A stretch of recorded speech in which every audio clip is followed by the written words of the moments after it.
Welcome to Rhyn Reviews, where my unhinged complaints and technical knowledge coalesce into unsponsored review videos about tech. That means that if you see a video that's marked review, there's been no money transacted between me and the company I'm investigating.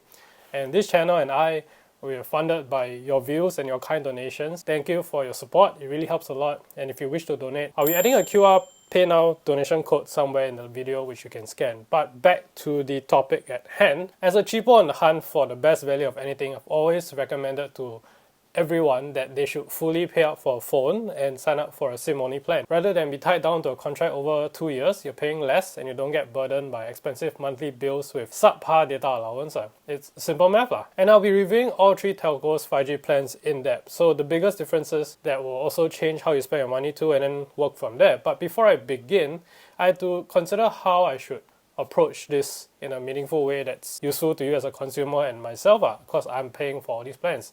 Initially, I plan to use my iPhone 12 mini that supports 5G, and even though it's quite banged up, just like how I like my pussy, it's not the first phone to support 5G.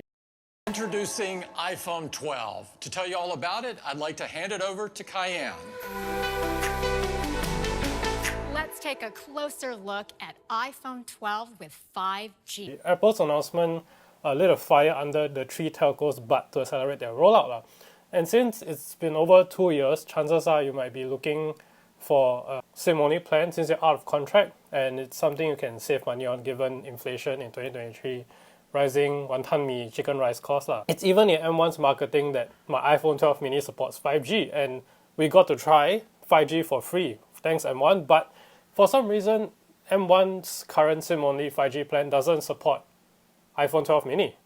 So no problem, I just thought that maybe I'll just pay the $19 a month, and after 2 months of trying it, with almost no 5G reception, I'm going to tell you exactly why M1 nerfed some older 5G capable phones. This is a bit technical, but give me a bit of your time to explain.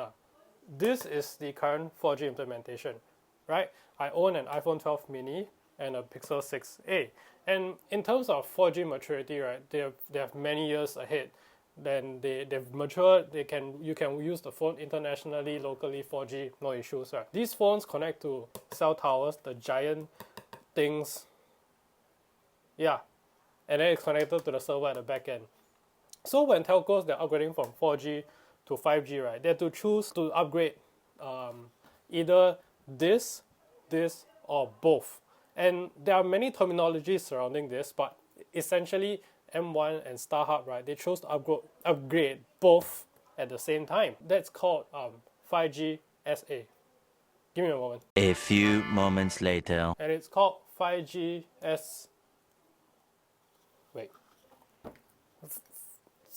NSA is for another video. So 5G SA is basically if M1 and StarHub was to upgrade both this plus this and have support on the phones itself. That is called 5G SA. So not the best, clearest thing, because the thing is that essentially there's no visual differences between a cell tower and a server when they're upgrading to 5G. So just bear with me and imagine for a second that M1 and StarHub, both of these, the server and the cell tower, are upgraded to support 5G. So in doing this, they get the benefits of 5G SA with improved speeds, upload, download, ping times, theoretically. And my test results does reflect this for M1's case in particular.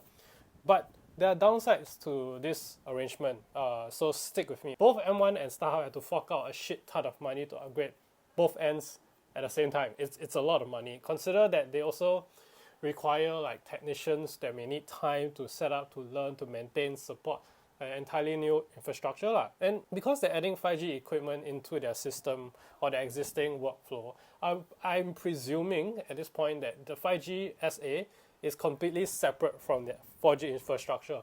Since it's an addition rather than replacement, it means that if there is 5G reception, good for you. You don't have to squeeze in with other 4G plebeians around the area. But if there isn't any 5G reception at all, then you're going to get shafted back to the crowded 4G space. But what about actual 5G availability and performance out in Singapore? Frankly, you pay for what you get, The cheapest 5G plan gets you somewhere. In areas where there's actually 5G, it's close to the advertised speeds for uploads and downloads and ping, which is good. In this chart where I compared their 4G and 5G speeds at different parts of Singapore, yes, I traveled north, south, east, west, there is substantial improvement from 4G to 5G. In fact, if you download a 3-hour YouTube video, 1080p one, it's so much faster on the 5G that it's almost a no-brainer if you're someone that likes to download and watch videos of high quality content. But over the span of 60 days, I find that the 5G signal is really like, it's a hit or miss. And it's like 30 to 50% of the time that I see 5G. And I want to say that your mileage may vary. It's more like your location will vary. So should you get the 5G SIM-only plan from M1? My guess is that between you and I, we like to make better financial decisions, and sometimes we look for the cheapest options.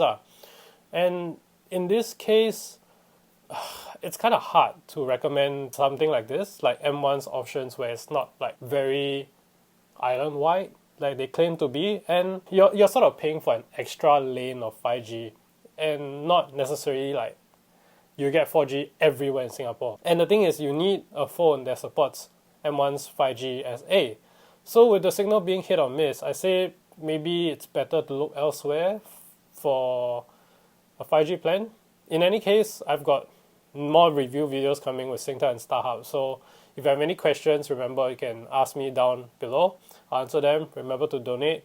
Thanks for watching, and I'll see you guys in the next video. Bye bye.